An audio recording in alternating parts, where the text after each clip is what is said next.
আলম আদরি মা হিসাবিয়া। হায় আফসোস, আজকের যদি হিসাব আমাদের না হইতো, আল্লাহ তাআলা বলবেন তোমার হিসাব দেওয়ার জন্য তুমি যথেষ্ট। ইকরা কিতাবাকা কাফা বিনাফসিকাল ইয়াউমা আলাইকা হাসিবা। আল্লাহ তাআলা বলবেন, হ্যাঁ আমার বান্দা বান্দিরা, তোমার হিসাব তুমি নিজেই পড়ো, তোমার হিসাব তুমি নিজেই দাও, তোমার আমল নামা তুমি পড়ো। যারা জান্নাতি বান্দা তারা আমল নামা পাবে কোন হাতে? আর যারা নাফরমান ওরা আমল নামা পাবে কোন হাতে?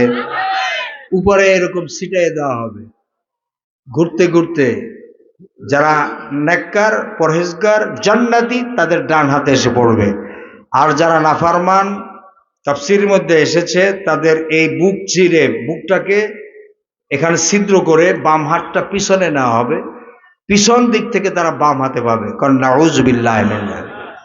এদেরকে আল্লাহ তাআলা বলবেন, এদেরকে যারা বাম হাতে আমল নামা পাবে তাদের উদ্দেশ্যে আল্লাহ তাআলা বলবেন, খুযুহু ফাগুল্লু, এদেরকে ধর, গ্রেফতার কর। সুম্মাল জাহিমা সাল্লু, এরপরে ধরে ধরে জাহান্নামের ভিতরে নিক্ষেপ কর।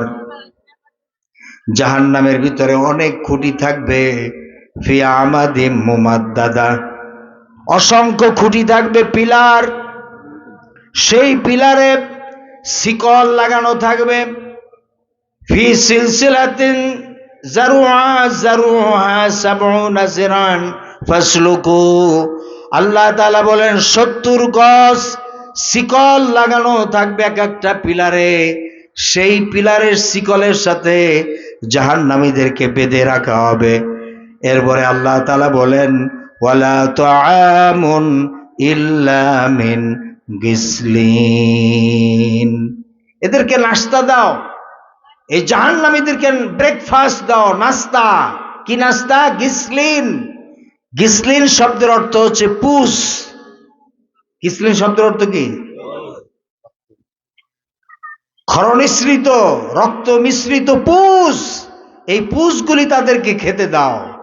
আমার ভাইয়েরা, এই আয়াতের ব্যাখ্যায় আল্লাহ রাসূল সাল্লাল্লাহু আলাইহি ওয়াসাল্লাম হাদিসে বলেছেন, ইন্না দালবান মিন গাসসাকিন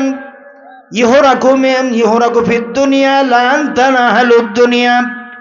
আল্লাহর নবী বলেন, জাহান্নামীদেরকে যেই পুষগুলি খাওয়ানো হবে, এর এক বালতি পুষ যদি দুনিয়ায় ঢেলে দেওয়া হতো, দুনিয়ায় যদি ঢেলে দেওয়া হতো, তাহলে দুর্গন্ধে এবং ঝাঁঝে দুনিয়ার মানুষ, পশু পাখি, গাছপালা, কীট পতঙ্গ, তরুলতা সব মরে শেষ হয়ে যেত। এই যে শাস্তি, জাহান্নামের শাস্তি, এগুলো দেখানো হবে মুমূর্ষু ব্যক্তিকে। এরকম দেখাবে আজরাইল আলাইহিস সালাম। তখন মুমূর্ষু ব্যক্তি দেখতে চায় না। দেখবেন অনেক মুমূর্ষু ব্যক্তি আছে, মাথা শুধু ঘুরায়, ডানে বামে মাথা ঘুরায়, বলে আহ আহ বলে মাথা ঘুরায়। পাশে বসে সন্তানরা আব্বা আব্বা, আম্মা আম্মা বলে চিৎকার মেরে ডাকে, কিন্তু কোনো সাড়া নাই, কোনো আওয়াজ নাই, ঠিক কিনা? বলে আহ আহ বলে এরকম ডাকতে থাকে। হযরত আজরাইল আলাইহিস সালাম ওই জাহান্নামের শাস্তির চিত্রগুলি যখন তাকে দেখায়, তখন সে দেখতে চায় না, মাথা ঘোরাতে থাকে।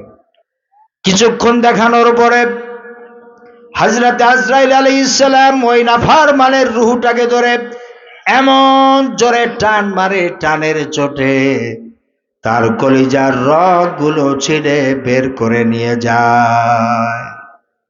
আমার ভাইয়েরা, তখন ওই মুমূর্ষু ব্যক্তির এত কষ্ট হয়, কষ্টের চোটে সে নিজের জিহ্বায়, নিজের জিহ্বায় নিজে কামড় মারে। নিজের জিহ্বায় কি করে? আপনারা সারা শব্দ দেন।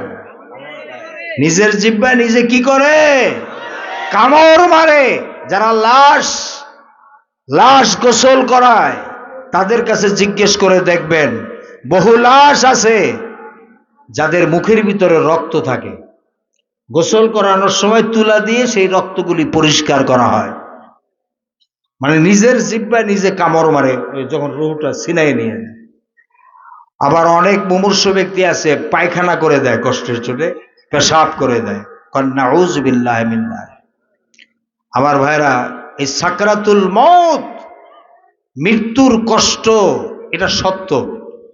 আল্লাহ তাআলা সূরা কাফের ভিতরে বলেছেন, ওয়াজাআত সাকরাতুল মাউতি বিল হক যালিকা মা কুনতা মিনহু তাহিদ।